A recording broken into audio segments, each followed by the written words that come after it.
everybody. Welcome to another Lead In with Lorne. Great to have you back. Crazy times, of course, and I want to talk about some things that we can do to put ourselves more in positive control of that. You ever see the movie where people are playing chicken in cars and they're kind of flying at each other and you're going, who's going to kind of turn first, right? Well, sometime inadvertently, we get caught into relationship chicken. And I don't know why. And so this week, I'm going to ask you to kind of be the first person to make that contact and not to swerve. And so, and the reason I think that's important is that I just think it puts us in a position to be generous and be more in control. So they're probably someone that you haven't talked to for a longer time than you'd like for some reason. I did that twice this week. In one case, it was a really dear friend of mine that I just don't know why. We really care for each other. We just get busy and we just hadn't talked to each other. And I almost badgered him this weekend. I've called him a couple times, saying, Mike, I really need to talk to you. We did. We talked for about an hour today. It was great. And another person was someone that I don't know why. I think we just somehow got into a situation where we were kind of narrative and not very emotionally mature. I'm just saying that's where my head was at. I'm going, well, if I haven't heard from him, he can pick up the phone and call too. And I was driving to drop some groceries off to my 90-year-old mother, and I'm going, why am I waiting? I want to call that person until I'm thinking about him and I care about him. I don't care about how long it's been or who's going to call first. And I did. I called him, and I'm really glad I did. So this week, I'm just asking you to think about these kind of, there you are, relationship chicken.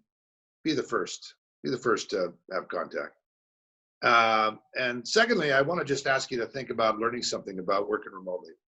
So in this case, I am asking you to think about learning something a little bit more technical, because this is going to scale, right? I mean, you're going to have these skills around remote working forever. Even though we may go back to some situation, we're not going to ever not go fully back. I can almost guarantee you, for knowledge workers, that is anyway, right? So think about whether you're using Zoom or Meet or Hangouts or Teams or whatever. Go do a little tutorial for 5 minutes around how to use that. Even though you might have someone helping you or whatever, try and become as self-sufficient as possible. Like in Zoom, learn how to use breakout rooms if you don't know how to do it already, or how to put a funny background in the back, or how to put an emoji that's more interesting when you're talking to someone. So little stuff like that will just help you. And so I hope you think about those things. It's just a wonderful time to be put some positive control in our hands, in our hearts, and in our minds, and to do something. And that's kind of being a leader and leading from where we're at, regardless where we're at. So this week, I'm going to do this. I hope you do. Let's do it together.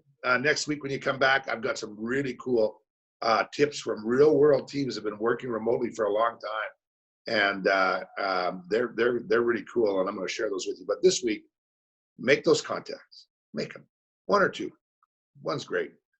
And learn a little bit of things. 5 minutes. Just learn something about, put it in your toolkit, and you just be a little bit more confident going forward around being able to have those conversations, build those relationships, and be visible, and use that technology. Thanks.